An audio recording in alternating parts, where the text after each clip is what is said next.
Homelessness hurts. It stresses loving relationships, frays family ties, and worst of all, becomes a lifelong childhood memory.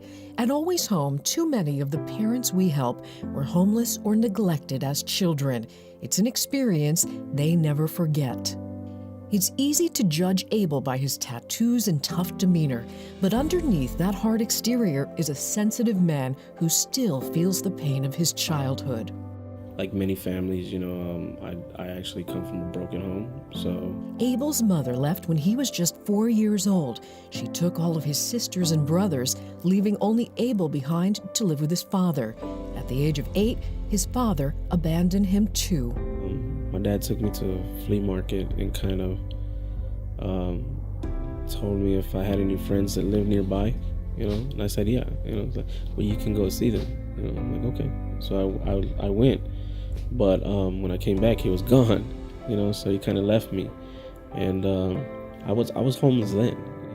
Stephanie's story is just as painful. She and her sister were rescued from a dangerous family situation and placed into separate adoptive homes. Well, I was adopted, and my biological parents were incapable of raising me. But being adopted into a new family didn't spare Stephanie the trauma of her earlier experiences. When I was growing up, I had to keep everything kind of built up and inside, and it caused a lot of emotional damage to myself. So I'm trying to prevent that for my kids. In spite of their troubled past, Abel and Stephanie have forgiven in order to move on. And I can't be somebody that holds grudges, because then, I can't completely love my son, So, I forgive everybody.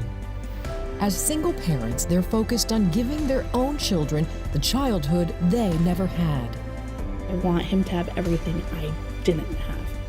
I want him to have a childhood now and a teenagehood when he's a teenager and an adulthood when he's an adult. I don't want him to have to grow up early, and I don't want him to, have to learn hard life lessons. But trying to make ends meet is a constant struggle for low-income working families, especially single parents raising a family on one income.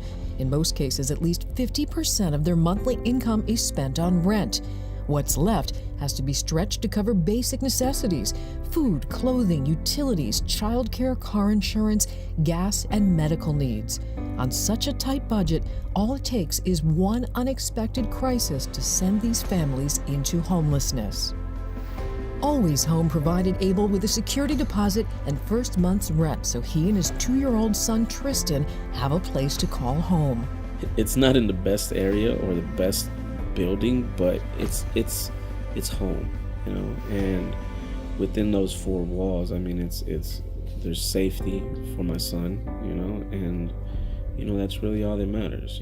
Through Always Home's employment and training program, Stephanie is now a certified nursing assistant and on her way to becoming a patient care technician. Knowledge is power, because people can take everything else from you. They can take your materialistic items and your cars and your house, and they can break you down and beat you, but they cannot take what is in your brain. By increasing marketable skills, Stephanie is building a better life for her family. Hopefully that will take a little weight off, and we won't have to live, paycheck to paycheck. Always Home's Wheels to Work, childcare solutions, and below-market rate rentals are other programs that help parents avoid homelessness and build a more resilient future for their children. Because at the end of the day, the hurt of homelessness should never be a childhood memory. I didn't notice before how many homeless people there were until I actually became homeless. It's kind of like people put up shutters, they're blinded by it because they're so involved in their everyday life. But when tragedy actually hits you, you notice everything. It's definitely something that's needed and something that's appreciated, and to the people that do donate, from the bottom of my heart, I thank you.